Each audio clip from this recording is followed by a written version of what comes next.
Hey everyone, this is nannuoshan, I'm Sigi, and I'm here today to drink some yancha.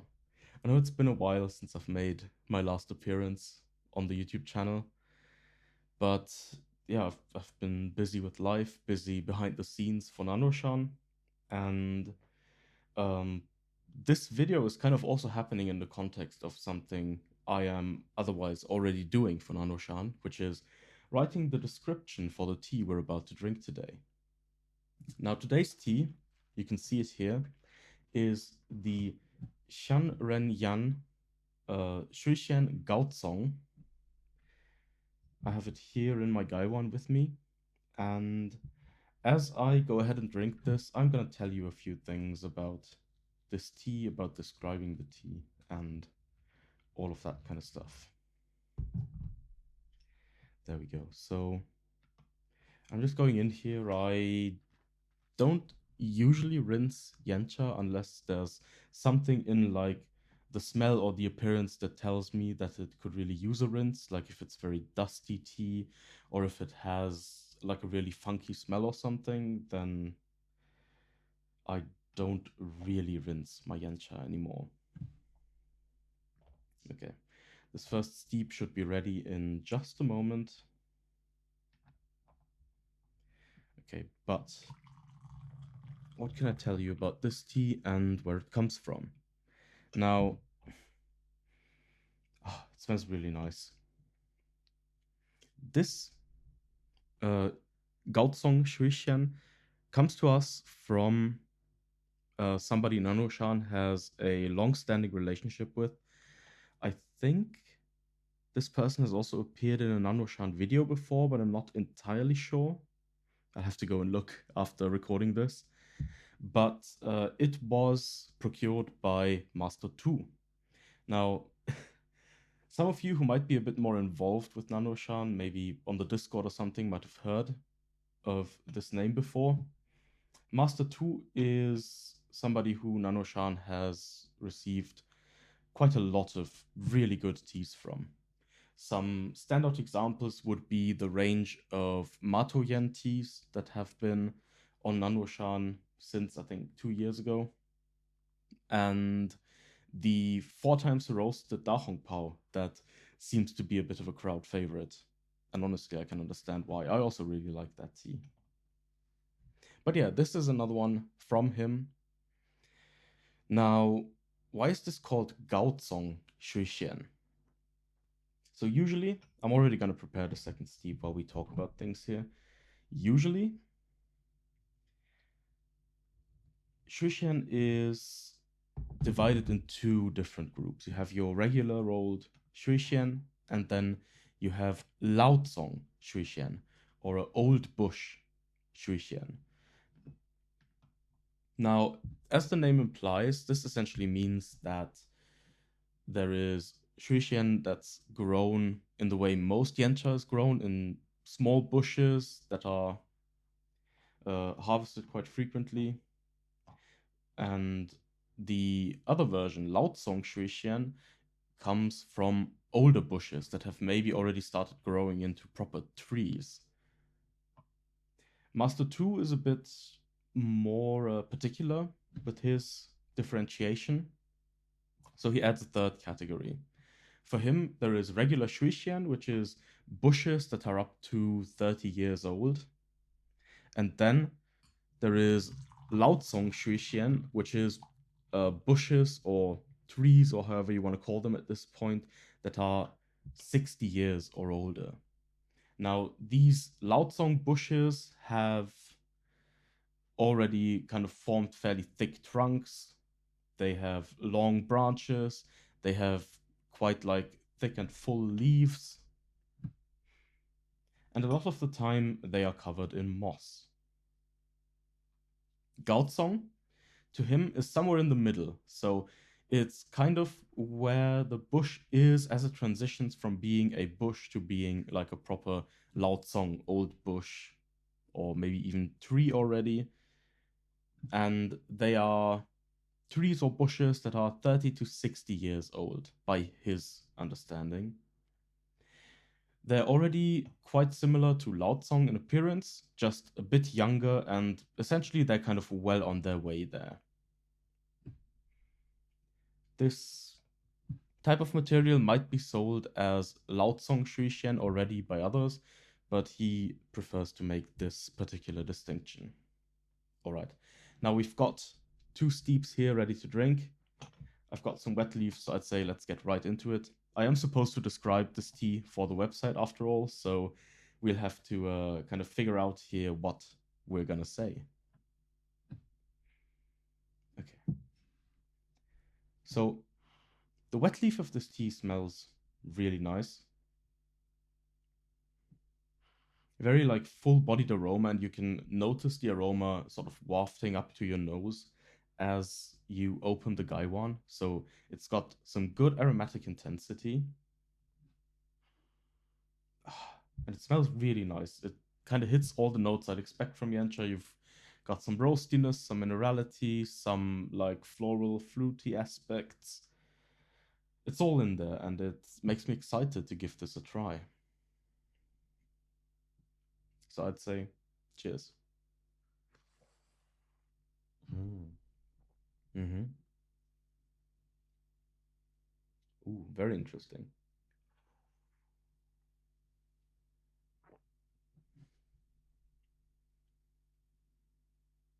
I'm gonna let this linger on my tongue for just a moment because I feel like there's a lot going on in the aftertaste too, and I kind of want to see how it evolves for just a moment. Mm, okay, but so far, very nice.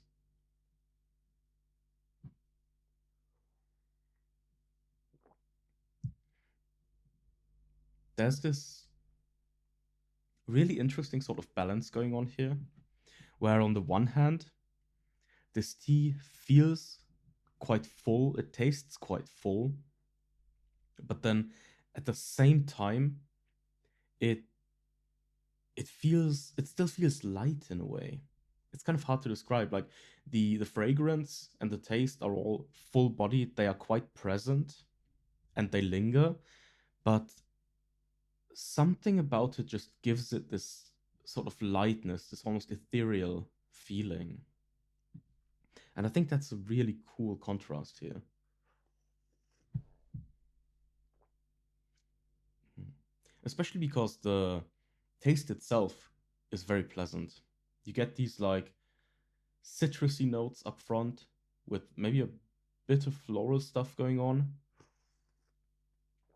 It's got a nice backbone with like a bit of wood and mm, maybe even a little bit of spice. Not as much as you'd get from like a rogue way, but there is something there. Mm. And then it already presents a really nice level of minerality right from the first steep.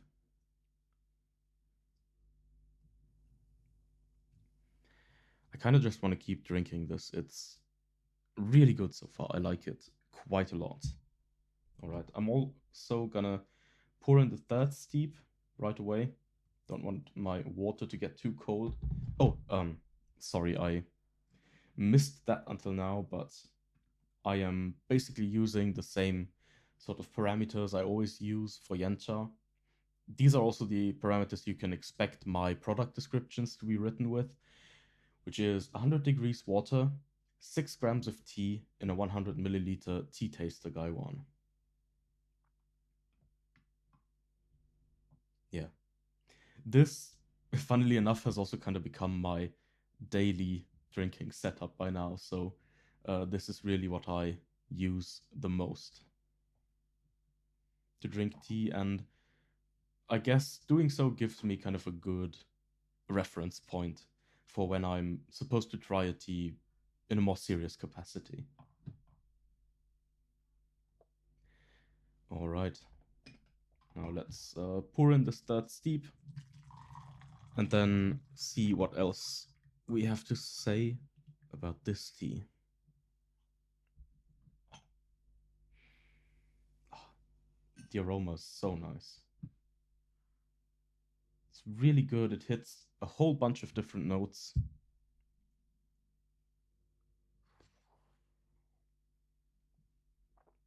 Mm. Hmm. This is really nice to drink.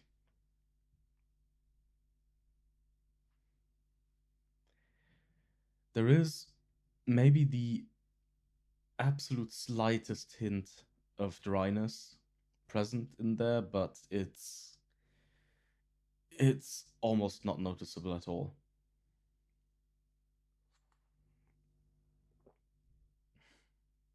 And then you just keep getting these citrusy and floral fragrances really hitting your mouth, filling your oral cavity, almost sort of wandering up to your nose.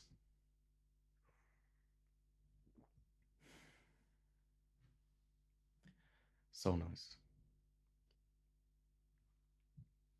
The minerality just lingers on your palate while these higher pitched fragrances are sort of dancing around your mouth.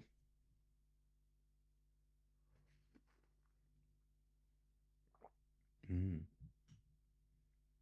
Yeah, this is a good one. So, this is also one of the teas that was part of our 2025 tasting marathon that we did. If you haven't watched that one, I think there's a recording of the full session somewhere up on YouTube because we live streamed basically all of it. And that was another really fun experience. But I think we drank like 40 teas in one day, and it was not an easy task. Very fun, very enlightening, but uh, definitely hard work.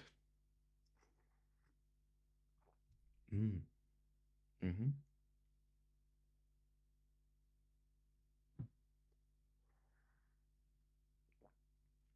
I think for this particular tea, I almost prefer the smaller cups compared to something larger.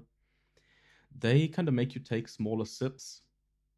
The tea cools down just a little bit more quickly, and not having as much tea in your mouth really helps strike that balance between like mouthfeel, fragrance, what lingers, and all of that. So if you get a chance to try this, and I highly recommend you do, I'd say try to pick a slightly smaller cup to drink from. Ah, so nice. Okay. Now, here's the last steep, or the last steep of this video. I'm going to continue drinking this because it certainly feels like it has a bunch more steeps left in it. But I've already gotten some decent ideas for where I might want to go with my product description. So maybe before we finish off this video and I finish this steep, I can talk a bit about kind of how I approach writing these things for the website. Now, usually when we describe a tea, we receive about 20 grams of that tea for description and sampling purposes. And I tend to split those into 3 sessions. In the first session, I do like a very sort of typical analytical tea tasting. I look for what kind of fragrances, what kind of tastes I get, how it feels in the mouth, what I get from like the liquor or the wet leaf, all of that kind of stuff. Then, if I also have any other kind of general impressions about the tea, I'll also write those down. But ultimately, what I try to create when I write a product description is some kind of narrative, some kind of red line about a tea that um, I can put all of these things I found into to sort of give them structure and evoke a certain idea within the person that reads the description. So, in addition to these specific notes, flavor notes that I get from my first session, I also write down some information about the tea, like where it comes from, maybe a few things about that place, maybe something that's special about the tea in some way. And once I have these two sort of blocks of information prepared, I go into a second session, drink the tea again while thinking about all of these things, and then I try to see if I can create some kind of narrative connection between what I'm experiencing while drinking the tea and the information I've gathered thus far. After that second session, I usually write down a sort of narrative idea, spin that along for a bit, and um, end up making kind of a first draft of the product page.